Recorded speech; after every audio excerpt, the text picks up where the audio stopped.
Dans un monde rationnel, banal et prévisible, rien n'est plus intriguant, rien n'est plus fascinant et angoissant que le sentiment de mystère qui nous envahit lorsque nous faisons face à l'inconnu. Décembre 1919. Un riche homme d'affaires disparaît mystérieusement. L'enquête s'annonce difficile. Qui est réellement Ambrose Small? On dit le Grand Theatre de London hanté. Quelle est cette force irrésistible qui harcèle les comédiens les soirs de première?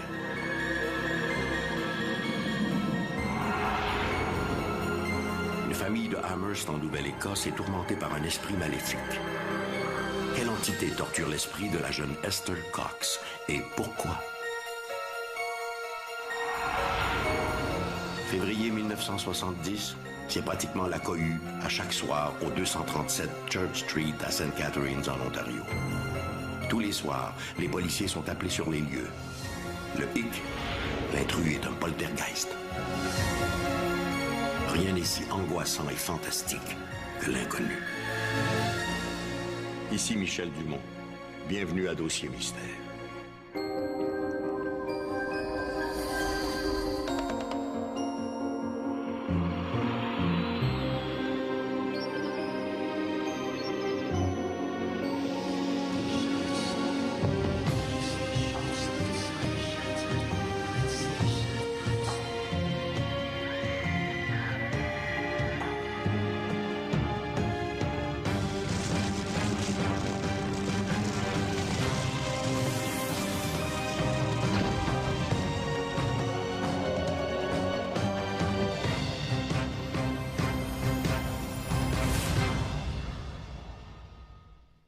Disparaître sans laisser de traces.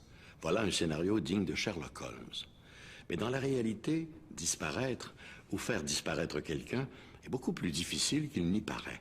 Il y a presque toujours un indice ou un élément qui cloche. Le détail qui tue, une tache de sang oubliée, un billet de train égaré ou un compte bancaire que l'on croyait anonyme.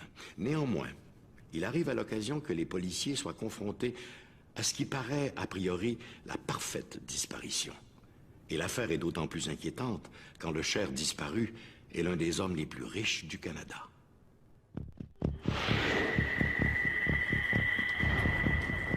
Adossé à l'un des murs extérieurs du Grand Opera House de Toronto, un homme d'affaires américain est impatient de régler ses comptes. Prenant une profonde inspiration, il s'engouffre résolument dans l'immeuble. À l'intérieur, une jeune femme vient de se lancer dans une conversation téléphonique interminable. L'Américain ruiné souhaite rencontrer le propriétaire de l'endroit, Ambrose Small, mais la jeune femme semble ignorer sa présence. Profitant de l'inattention de la jeune femme, l'homme monte l'escalier menant au bureau de Small. Yes, who are you? Mr. Small, you've never seen me before, but you've ruined my life! Let me speak! I've come from New York to tell you what I think of you, and you will listen to me! Ambrose. L'homme derrière le bureau ne peut s'empêcher de sourire devant la situation. Ce visiteur inopportun le prend pour Ambrose Small. Il se présente, John Doughty, le secrétaire particulier d'Ambrose Small. Il est tout à fait d'accord avec les propos de l'inconnu.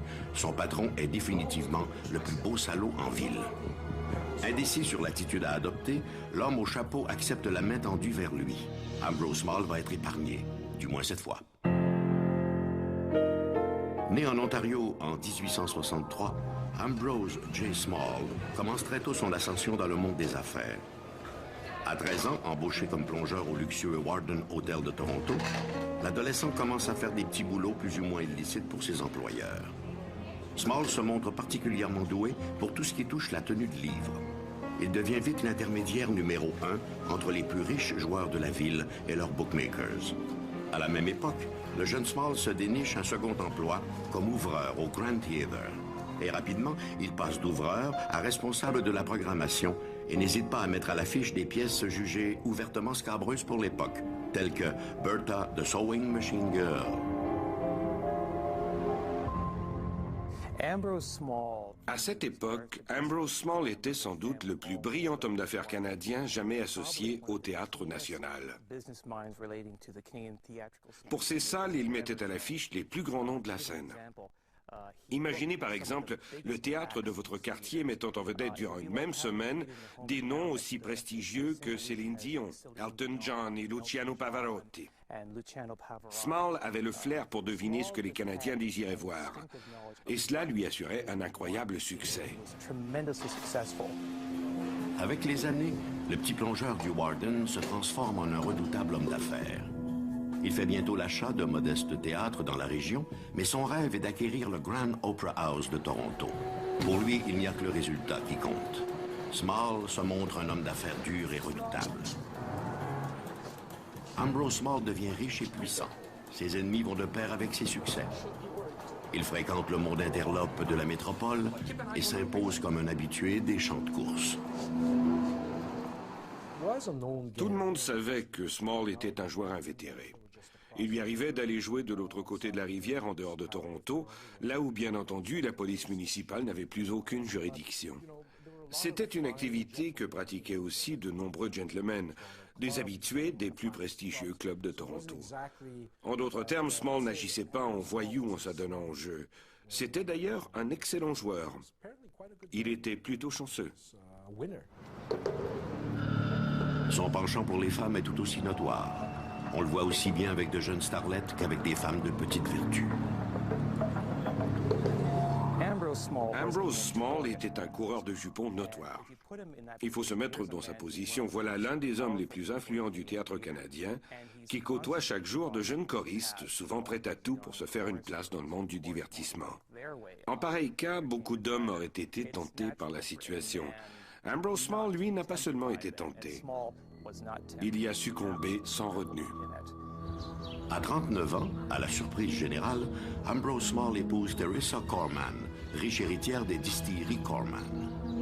Teresa Corman est une femme éduquée. Elle parle 8 langues et parraine plusieurs organismes charitables. C'est une catholique dévouée, toujours prête à s'impliquer pour des causes humanitaires. Bref, tout le contraire de son époux, un protestant égoïste pour qui l'argent est la seule motivation.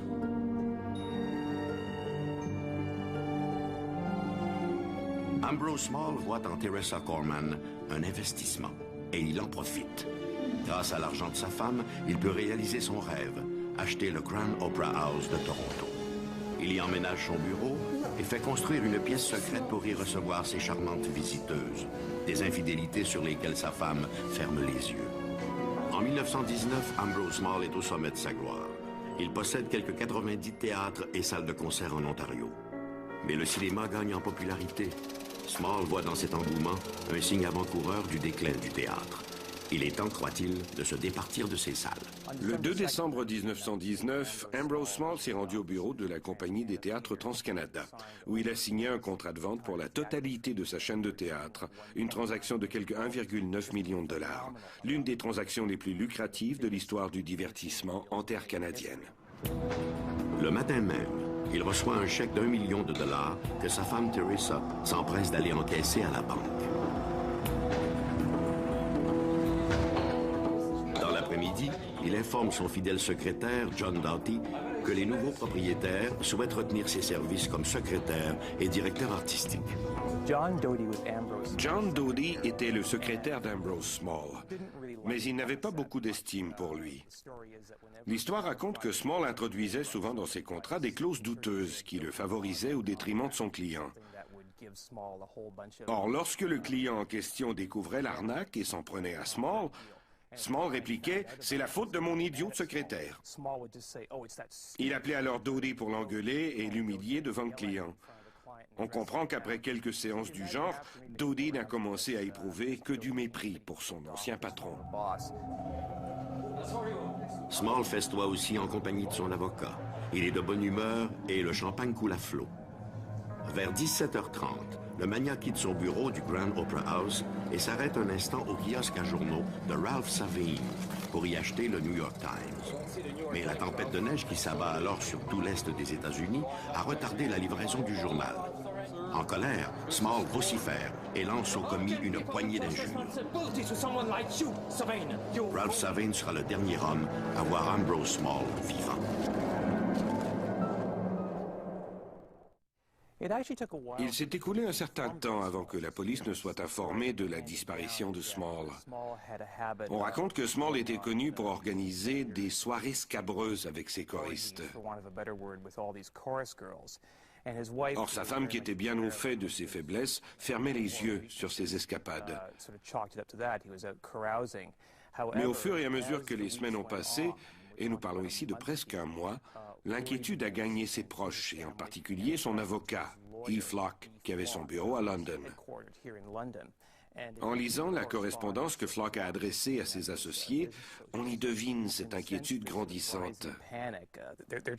Personne ne dit ouvertement qu'Ambrose Small a disparu. Les lettres sont écrites avec la plus grande prudence.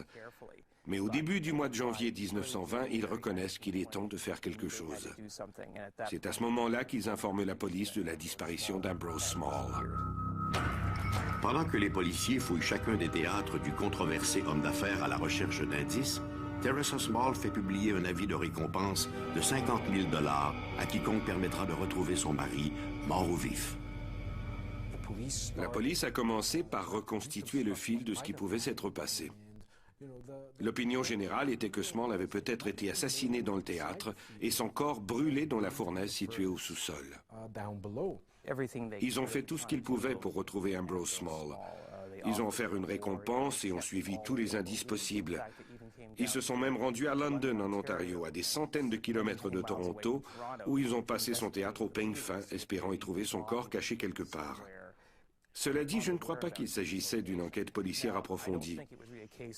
En fait, la police n'avait pas la moindre idée de ce qui pouvait être advenu de cet homme. Small avait certes beaucoup d'ennemis, mais ces ennemis auraient-ils pu être suffisamment en colère pour l'assassiner? La police n'en savait rien. On apprend bientôt que Small n'est pas le seul à s'être volatilisé en fumée. Son secrétaire, John Doughty, n'a pas été revu lui non plus depuis le 2 décembre. Les limiers découvrent que dans les heures suivant la disparition de son patron, Doughty s'est présenté à la Dominion Bank de Toronto où il encaissait 100 000 $ en bons du trésor. Le scénario voulant que Doughty ait assassiné Ambrose a vite été envisagé. Lorsque la police de Toronto a fait rechercher Doughty pour le vol des certificats, elle était confiante de tenir également le meurtrier de Small. D'ailleurs, lorsque les avis de recherche concernant Doughty ont été publiés, l'annonce disait qu'il était aussi recherché pour avoir joué un rôle dans l'enlèvement d'Ambrose Small. Mais finalement, la police n'a jamais rien trouvé en ce sens. Doughty a été retracé aux États-Unis, extradé et ramené à Toronto. Il a été traduit devant les tribunaux sans que l'on puisse toutefois le lier à la disparition ou à l'assassinat de Small. Il a simplement été accusé pour le vol des certificats. Teresa Small, elle aussi, est longuement interrogée. Pourquoi a-t-elle attendu aussi longtemps avant de rapporter la disparition de son mari? Pressée de questions, elle avoue tout savoir des infidélités de son époux, lequel s'absentait fréquemment des jours durant sans la prévenir. Comment aurait-elle pu se douter, au soir du 2 décembre, qu'il en allait autrement? Après toutes ces années, rien n'a jamais été retrouvé. Ni ongles, ni os. Rien qu'on aurait pu associer à Ambrose Small. La police n'a jamais retracé Ambrose Small. Il n'a été déclaré mort qu'en 1924 et encore à cette époque, l'affaire demeurait ouverte. Elle est restée d'ailleurs jusqu'en 1960. À ce jour, cette histoire demeure l'un des plus grands mystères canadiens jamais résolus. Aujourd'hui, la disparition du magnat torontois reste aussi mystérieuse qu'aux premières heures. L'affaire a alimenté pendant des années la presse mondaine et judiciaire sans que jamais un seul nouvel indice ne vienne faire progresser l'enquête. Une affaire non classée qui va probablement le demeurer pour toujours. Une célébrité richissime qui disparaît sans laisser de traces, voilà qui peut alimenter les rumeurs les plus folles. Et les médias ne sont pas longs à ressusciter le spectre du cher disparu à la moindre découverte d'ossements suspects. Mais dans le cas de Ambrose Small, disparu en 1919, son spectre est peut-être beaucoup plus qu'une simple figure de style. En disparaissant dans le blizzard en cette fin d'après-midi de 1919, Ambrose Small, le controversé magnat du théâtre, était sans doute loin de s'imaginer que son histoire allait être digne d'une pièce d'Agatha Christie, aux grandes dames de tous les Hercule Poirot de Toronto. Mais sa biographie s'arrête-t-elle vraiment là? C'est soir de première au Grand Theatre de London, en Ontario.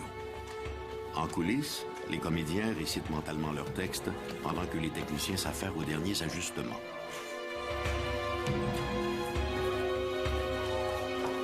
Un peu en retrait, une jeune muse répète ses répliques. Soudain, elle sent sur sa nuque un souffle chaud, un respire. Elle se retourne, mais il n'y a personne. Puis, de nouveau, cette sensation de souffle chaud, suivie d'une impression de toucher, comme si quelqu'un avait posé une main sur sa hanche. Décontenancée, la jeune femme regagne sa loge à la hâte. Puis, encore une fois, elle sent un contact sur sa hanche. Baissant les yeux, elle voit distinctement l'ourlet de sa robe qui se soulève de quelques centimètres, comme s'il était tiré par une main invisible. La comédienne entend alors une voix d'homme qui lui murmure à l'oreille. Elizabeth. Elizabeth. C'est soir de première au Grand Theatre de London. Et s'il faut en croire la légende, le fantôme d'Ambrose Small sera sûrement de la distribution.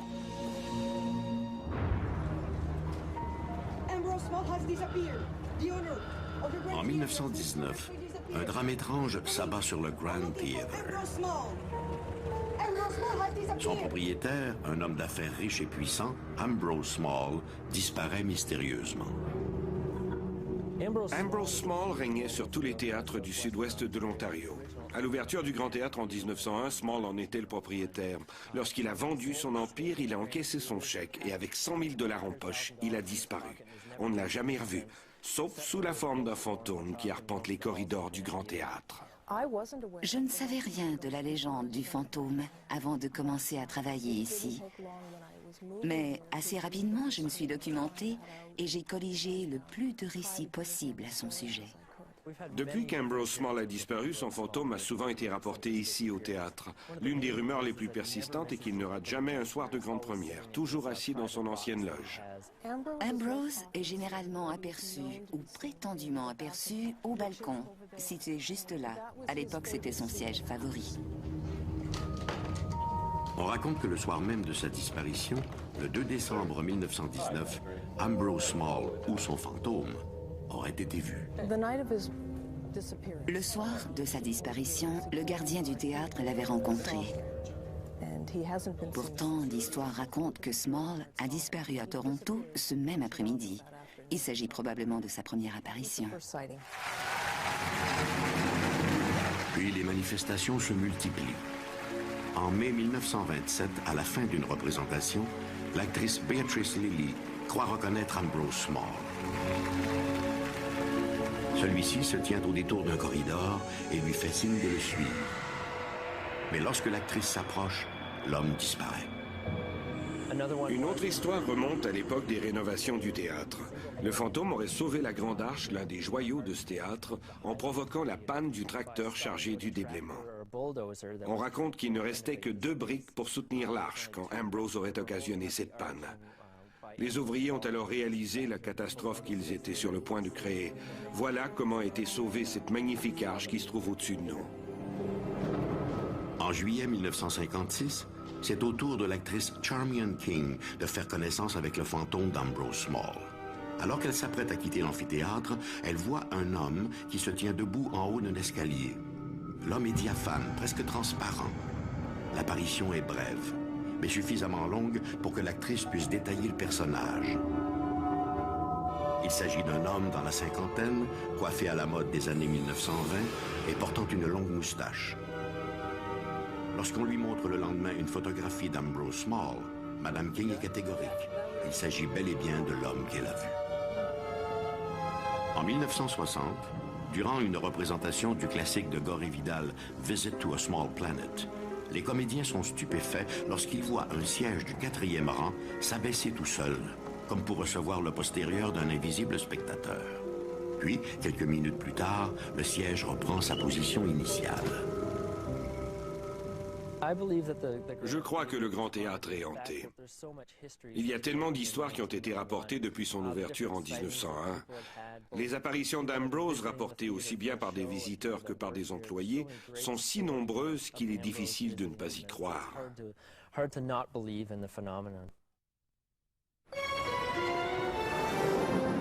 Avec le temps, la légende prend forme. Portée sur les femmes de son vivant, on raconte que son fantôme continue à harceler les jeunes comédiennes par des touchés déplacés ou en chuchotant leurs prénoms. Les gens auraient entendu murmurer leur nom ou vu des apparitions, parfois de simples lumières ou des formes humaines. Ils auraient aussi senti une présence. Tout récemment, une comédienne a raconté qu'elle avait senti quelque chose glisser sous sa robe. Elle a fait comme si de rien n'était, et bien entendu, il n'y avait absolument rien. Pour elle, il n'y avait aucun doute qu'il y avait bel et bien quelqu'un à ses côtés. Bonnie Deacon, costumière au Grand Theatre, a rencontré le fantôme d'Ambrose Small à plusieurs reprises. Peu de temps après la mort de mon frère, c'était des moments difficiles. J'ai commencé à entendre mon nom, mais d'une oreille seulement. C'était un murmure très distinct. Bonnie, Bonnie. La première fois que je l'ai entendu, je n'étais pas trop sûre. Je me suis dit, peut-être est-ce moi qui imagine des choses. Puis, une semaine plus tard, j'étais avec 6 autres personnes. Mon nom a été murmuré encore. L'une de ces personnes m'a demandé « Mais qu'est-ce que c'est ça ?» Je lui ai demandé ce qu'elle avait entendu et elle m'a répété « Aujourd'hui, les manifestations fantomatiques du Grand Theatre font partie de son histoire. Les dirigeants et les employés en parlent ouvertement et avec un certain amusement. Il y a quelques mois, un groupe de touristes était de passage ici. L'un d'eux a décidé de défier la légende, voulant que l'on ne puisse pas prendre de photographies à l'intérieur du théâtre. Il a donc pris des photos qui apparemment se sont toutes révélées floues ou montrant une espèce de forme blanchâtre. Mais en dehors de cet incident, il n'existe que très peu de photos ou de films montrant Ambrose. Cette année, j'ai eu ma première expérience. J'étais dans le théâtre, près des salles d'habillage, et je regardais le spectacle. J'étais totalement absorbée par la représentation. Soudain, quelque chose a bougé du côté droit de la scène. J'ai regardé et j'ai vu une forme humaine, sans trait distinctif. Une simple forme qui a disparu aussitôt. Le Grand Theatre est un terreau fertile en événements étranges. Même aujourd'hui, lorsque les comédiens montent sur les planches, ils ont l'impression de jouer aussi pour ce spectateur invisible, désormais assis dans une loge dans l'au-delà. Disparition et réapparition, les deux faces opposées du mystère.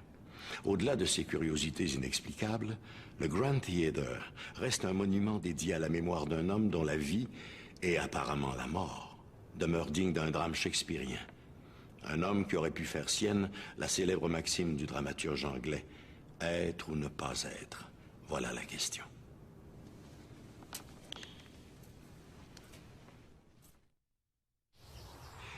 Certaines histoires de fantômes sont si extraordinaires qu'il est parfois difficile d'y croire, surtout lorsqu'il n'y a qu'un ou deux témoins. Mais lorsque toute une communauté assiste à une série d'apparitions terrifiantes, comment ne pas s'interroger sur la véracité de ces manifestations?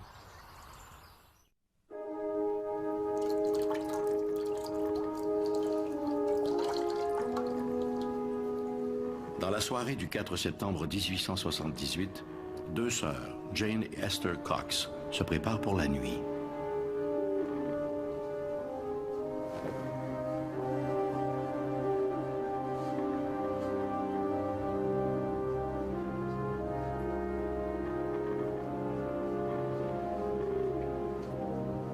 Elles partagent une chambre modeste au 2e étage de la maison familiale, au 6 Princess Street à Amherst.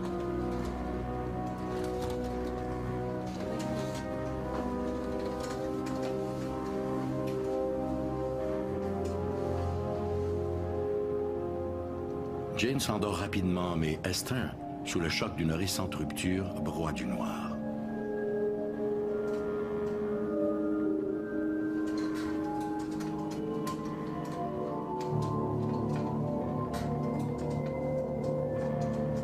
Un bruit étrange, un grattement régulier l'arrache à sa tristesse.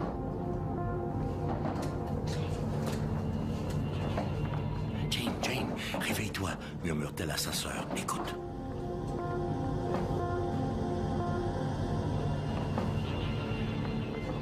Effectivement, la boîte de carton qu'elles utilisent pour mettre des bouts d'étoffe et des bobines de fil fait des petits bonds en l'air, apparemment animés par une souris prisonnière dans la trousse de couture. D'un coup sec, Jane en soulève le couvercle. Il n'y a rien. Des bobines de fil et quelques morceaux de tissu. Daniel! Accouru à la hâte, Daniel Teed, leur beau-frère, est loin de se douter que cet incident va marquer leur descente aux enfers. Mademoiselle Cox était une jeune femme d'environ 18 ans qui vivait sur Princess Street à Amherst avec sa sœur aînée, son beau-frère et leurs enfants. À cette époque, vers 1878, Esther a commencé à être la victime de toute une série de phénomènes paranormaux.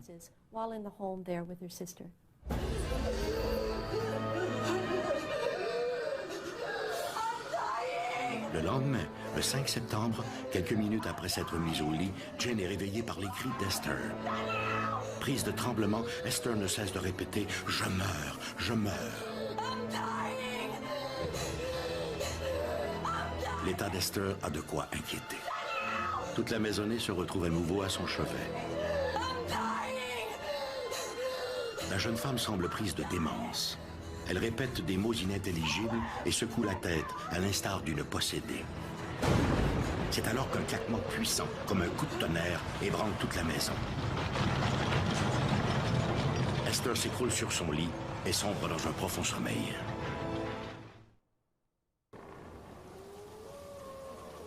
Quatre jours plus tard, alors que les récents incidents sont presque oubliés, c'est au tour de la literie de faire des siennes.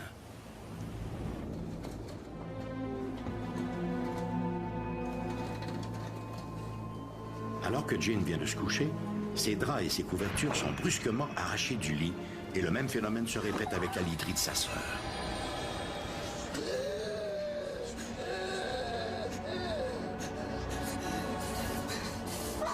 Esther, prise de convulsions, est en transe.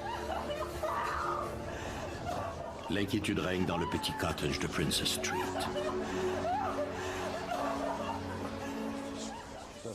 La famille n'avait pas la moindre idée de ce qui lui arrivait. Ils ont d'abord appelé des médecins, puis des prêtres, mais personne n'a été capable de l'aider. Elle était malade, avec de temps à autre des moments de lucidité.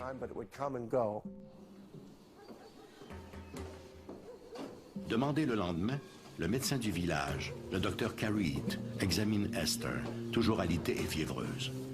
Il croit à une légère dépression nerveuse. Mais la santé de sa patiente l'étonne moins que son oreiller tiré par une main invisible. Le docteur Carreed, qui était le médecin de famille, s'est rendu au chevet d'Esther. Elle était fiévreuse et elle disait qu'elle brûlait. Pendant sa visite, il a vu la literie être arrachée et les oreillers s'envoler. Toute la famille était également présente. Il s'est rendu sur place, où il a lui aussi été témoin de ces phénomènes pour lesquels il n'a trouvé aucune explication. Il s'y est rendu à plusieurs reprises et a signé plus tard un affidavit confirmant ce qu'il avait observé. Il s'est aussi avoué incapable d'expliquer les problèmes médicaux d'Esther. Nous disposons d'une très bonne documentation pour l'ensemble de ces phénomènes. C'est alors que les événements prennent une tournure beaucoup plus menaçante. Des marques apparaissent sur le mur, juste au-dessus de la tête d'Esther Cox.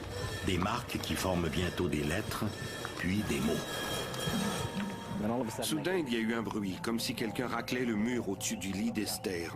Ils ont levé les yeux, et pour citer les comptes rendus, c'était comme si quelqu'un utilisait une barre de fer chauffée au rouge pour graver dans la pierre. Ils ont regardé, et les mots qui s'écrivaient sur le mur étaient « Esther Cox, tu es à moi, et je te tuerai ». Ces incidents ne se produisaient pas seulement quand Esther était seule, mais aussi lorsqu'il y avait des gens autour d'elle. Tous les gens au village en étaient effrayés. Éventuellement, la presse a publié un compte-rendu de ces événements, et dans un petit village, les nouvelles voyagent toujours plus vite. Du jour au lendemain, le cottage de Princess Street devient l'objet de la curiosité de tout le comté de Cumberland. À Amherst, la rumeur va bon train.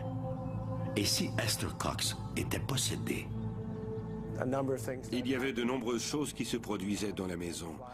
Des couteaux volaient dans la cuisine, des meubles étaient renversés, et encore une fois, il y avait tous ces bruits étranges. C'était comme vivre dans une maison hantée. Mais lorsqu'Esther s'absentait, tous les phénomènes s'arrêtaient. Apparemment, ce n'était pas la maison qui était hantée, mais bien Esther elle-même.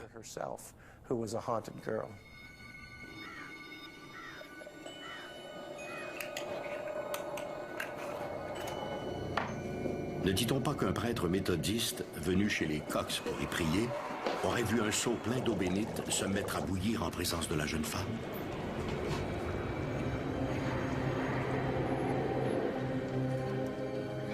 Ne raconte-t-on pas que des missels auraient bondi hors des bancs d'église lors d'une cérémonie liturgique à laquelle assistait Esther?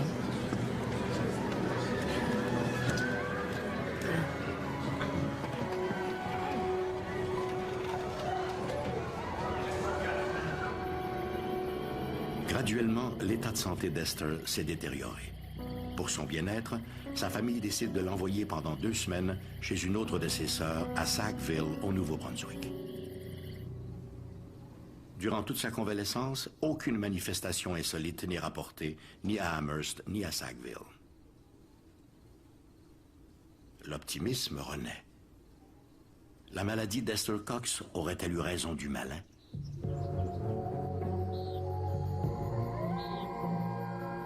Espoir déçu. Vers la fin du mois, Esther rentre à Amherst et avec elle, les étranges manifestations du 6 Princess Street. Des allumettes enflammées se matérialisent et tombent des plafonds. Des incendies, heureusement vite maîtrisés, se déclenchent spontanément d'un bout à l'autre de la maison. Plus personne ne dort. Craignant pour sa famille, Daniel Keed décide qu'Esther doit partir. Il était devenu dangereux d'héberger Esther. Des feux s'allumaient spontanément, des couteaux volaient dans tous les sens, et il y avait 2 jeunes garçons qui vivaient avec eux. Elle a donc déménagé chez monsieur et madame John White. Celui-ci s'absentait souvent pour aller travailler à son saloon, laissant Esther seule avec sa femme. Éventuellement, des choses ont commencé à se produire. Alors qu'Esther lavait le plancher, par exemple, la brosse qu'elle utilisait a disparu pour retomber presque sur leur tête. Chassée, Esther retourne vivre sur Princess Street. Son retour est de nouveau marqué par le déclenchement de nouvelles manifestations, maintenant rapportées par tous les journaux de la Nouvelle-Écosse. Walter Hubble a appris l'histoire d'Esther Cox, probablement par le biais des journaux. C'était un acteur populaire, originaire des États-Unis, et il voulait voir de lui-même ce qui se passait. Walter, qui ne devait demeurer à Amherst que quelques jours, s'est arrangé pour habiter avec la famille. Il a donc vu tous ces phénomènes se produire autour d'Esther. Peu à peu, il a réussi à convaincre la famille de les laisser organiser un spectacle itinérant où Esther pourrait exhiber ces étranges phénomènes sur scène. En secret, Walter Hubble espère que l'invisible compagnon d'Esther manifestera son courroux devant des salles bondées de spectateurs. Plus d'une fois, les spectateurs ont été déçus parce qu'il ne se passait rien. Mais en d'autres occasions, ils ont entendu les coups frappés et la seule idée que ces choses étranges arrivaient à Esther alors qu'elle était sur scène les enthousiasmait. Hélas pour lui, l'entreprise se révèle un fiasco. Il signera en 1908 une petite monographie sur les étranges événements entourant Esther Cox, intitulée « The Great Amherst Mystery ». Comme auteur de pièces, il avait certainement le sens du spectacle, mais il s'est efforcé de rapporter les faits avec la plus grande objectivité, tels que décrits par les témoins. Le livre, intitulé « Le grand mystère d'Amherst », présente les témoignages de plusieurs villageois. Et cela ajoute sans doute à la crédibilité de cette histoire. De retour à Amherst, les choses ne s'améliorent pas pour Esther Cox. Ce qui rend cette histoire si intéressante, c'est que ce n'était pas une maison qui était hantée, mais une personne. Là où Esther allait, son fantôme la suivait. Et quand les couteaux ont commencé à voler dans la maison, il est devenu impératif de faire quelque chose. Ce n'était pas seulement la vie d'Esther qui était menacée, mais celle de tous les autres membres de la famille. Ils ont éventuellement trouvé pour elle un autre endroit où habiter. Mais son séjour n'a pas été long. Alors qu'elle nettoyait les tables, un incendie s'y est déclaré. Éventuellement, Esther a été accusée d'être responsable de cet incendie et a été envoyée en prison. Esther a été condamnée à 4 mois de prison, mais elle a été libérée après seulement 1 mois pour bonne conduite. Et peut-être aussi à cause de la pitié qu'éprouvaient les gens qui croyaient à son histoire. Durant son incarcération, un homme de Springdale a commencé à la fréquenter et à sa sortie de prison, elle l'a épousée. Esther Cox convolera en juste noces avec le dénommé Adam. Étonnamment, la cérémonie nuptiale coïncidera avec la fin du fantôme de Amherst, qui pendant près de 2 ans a fait de la vie d'Esther et de sa famille un véritable enfer. Après cela, le fantôme a disparu. L'affaire s'est arrêtée aussi spontanément qu'elle avait commencé. Le grand mystère de Amherst fait maintenant partie de la culture populaire. L'histoire d'Esther Cox a fait l'objet de plusieurs pièces de théâtre, d'un roman et a servi de canevas à de nombreux scénarios de films. Avec les années, il est devenu difficile de tracer une ligne entre les événements réels et ceux embellis par la rumeur populaire. Preuve qu'une bonne histoire, tout comme certains fantômes, ne disparaissent jamais totalement. Pour les spécialistes, il y a 2 catégories d'histoires de fantômes, celle des hantises et celle des poltergeists. Dans le cas des hantises, les lieux sont au centre des manifestations. Dans les cas de poltergeist, ces phénomènes se produisent plutôt dans l'environnement d'adolescents aux prises avec de sérieux troubles émotifs. Ces jeunes agissent comme s'ils étaient l'agent du poltergeist. C'était vrai pour la jeune Esther Cox. Ce fut vrai aussi pour un jeune de St. Catharines en Ontario, Peter. Février 1970, la presse fait abondamment état de phénomènes inexplicables qui se seraient déroulés au 237 Church Street à St. Catharines, en Ontario. L'endroit en question est un modeste appartement où résident John et Barbara Page, ainsi que leur fils de 11 ans, Peter.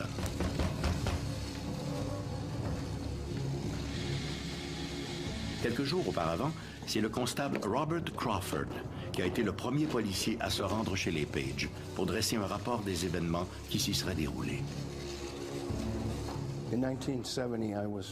En 1970, alors que j'étais policier pour la ville de St. Catharines, j'ai entendu certains de mes collègues que je connaissais bien raconter qu'ils avaient été appelés dans une maison où les meubles bougeaient tout seuls. Selon le rapport de police, cela aurait commencé par des grattements et des coups frappés dans les murs. Ensuite, des meubles se seraient mis à bouger, puis des portes se seraient ouvertes sans que personne ne les ait touchées. Des murs en plâtre auraient même été déformés, comme s'ils avaient été gonflés depuis l'intérieur. Les Page semblaient être confrontés à un véritable cas de poltergeist. Un poltergeist, faut-il le rappeler, ne se manifeste pas par des apparitions. Un poltergeist est un esprit dont la présence n'est connue que par ses effets. Des effets bruyants et dérangeants. Jusque-là, d'expliquer les Page, ces manifestations n'auraient sans doute pas nécessité l'intervention de la police. Mais maintenant, depuis quelques jours, leur fils est devenu à son tour la victime de ces forces invisibles. À en croire Barbara Page, son fils aurait été frappé par des objets lancés par une entité invisible. Il aurait aussi été poussé hors de son lit par des forces inexplicables. Apparemment, ce gamin était la victime d'un poltergeist.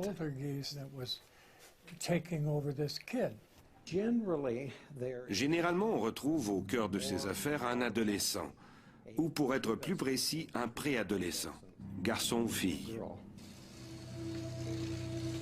L'affaire paraît invraisemblable. Mais les Page ne sont pas les seuls à témoigner de ces manifestations.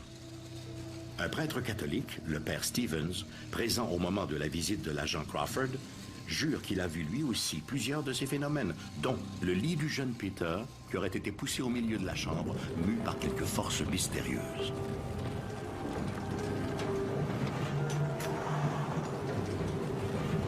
John et Barbara Page font visiter l'appartement à l'agent Crawford, lui montrant chaque méfait causé par l'entité invisible.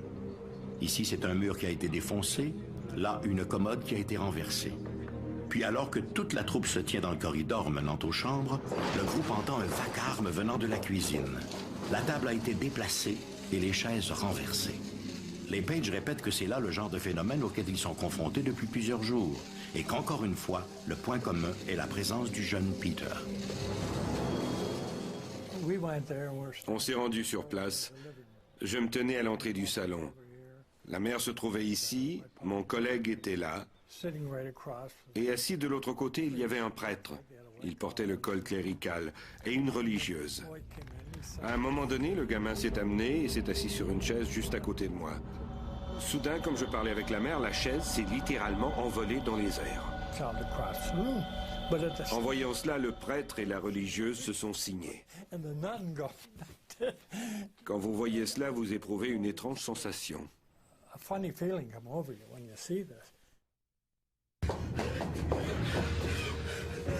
Le 7 février, vers 22 h, l'agent Crawford retourne au 237 Church Street.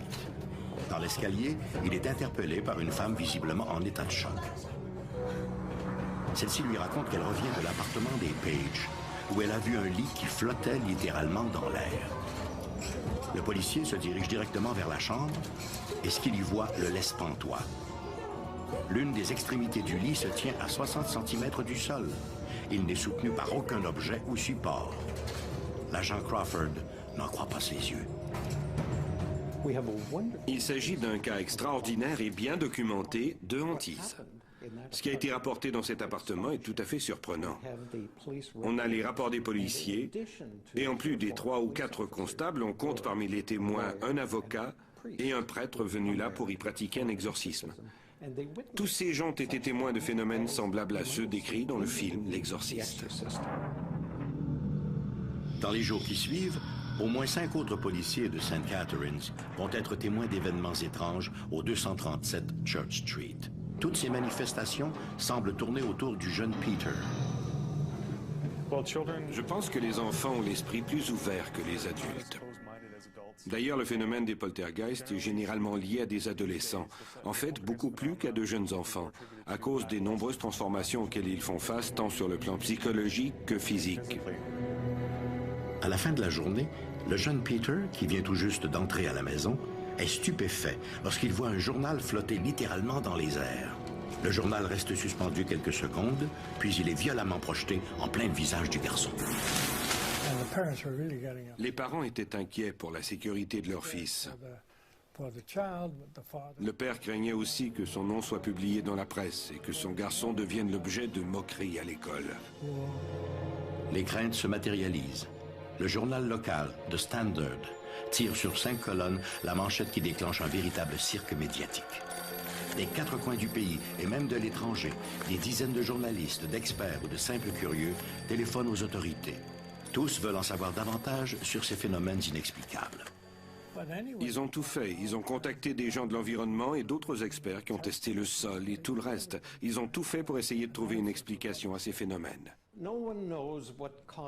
Personne ne sait exactement ce qui provoque ces manifestations. 6 manifestations il y a, bien sûr. Nous avons de nombreux rapports et même des films montrant ces phénomènes qui se produisent en de très rares occasions. Ces occasions sont spontanées, sporadiques et donc impossibles à reproduire en laboratoire. Pour les Page, la situation devient insupportable. Si les médias ont respecté jusqu'à maintenant leur anonymat, il en va autrement dans leur quartier, où ils sont connus. À l'école, le garçon est victime des railleries de ses compagnons. L'affaire n'a que trop duré. Vers la fin du mois, les Page quittent St. Catharines pour aller loger chez des parents à Montréal. Durant leur séjour, ils n'observeront aucun phénomène particulier, ni en présence de Peter, ni en son absence. Lorsqu'ils reviennent dans leur appartement de Church Street, tout semble être définitivement rentré dans l'ordre. Ces étranges manifestations, qui pendant des semaines leur auront empoisonné l'existence, semblent bel et bien terminées. Les Page ne rapporteront aucun autre incident insolite. Dans ma vie, j'ai été impliqué dans bien des affaires, mais jamais rien de semblable. Ni avant, ni après. L'histoire d'Esther Cox et celle du poltergeist de St. Catharines nous interroge non seulement sur la possible existence de l'au-delà, mais aussi sur la véritable nature de l'homme. Si ces phénomènes sont, comme certains le croient, des manifestations d'esprits désincarnés, que cherchent-ils? En revanche, si ces phénomènes sont le produit inconscient des victimes, par quelle gymnastique ces jeunes esprits parviennent-ils à bouleverser leur environnement par la seule force de leur pensée? Rencontres insolites, disparitions mystérieuses, faits étranges, légendes fabuleuses. Quelqu'un pourra peut-être nous révéler enfin la vérité cachée derrière ces mystères extraordinaires. Et peut-être que cette personne, c'est vous.